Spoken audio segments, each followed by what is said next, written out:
ஒரு முறை கிருஷ்ணர், பலராமர், அர்ஜுனன் மூவரும் காட்டை கடந்து சென்று கொண்டிருந்தார்கள். நள்ளிரவு ஆகிவிட்டது.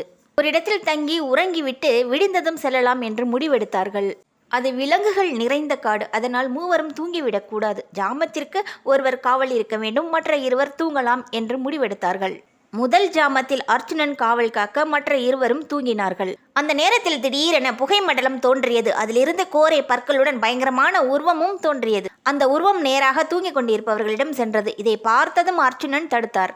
அவர்கள் இருவரை மட்டும்தான் கொல்லப் போகிறேன், அதற்கு நீ எனக்கு உதவி செய் என்று கேட்டது அர்ஜுனனிடம் அந்த உருவம். அதை கேட்டு மிகுந்த கோபத்துடன், ஆக்ரோஷத்துடன் அந்த உருவத்தை தாக்கினார் அர்ஜுனன். அர்ஜுனன் கோபம் அடைய அடைய அந்த உருவம் பெரிய பூதகரமாக மாறி அவரை தாக்கிவிட்டு மறைந்தது.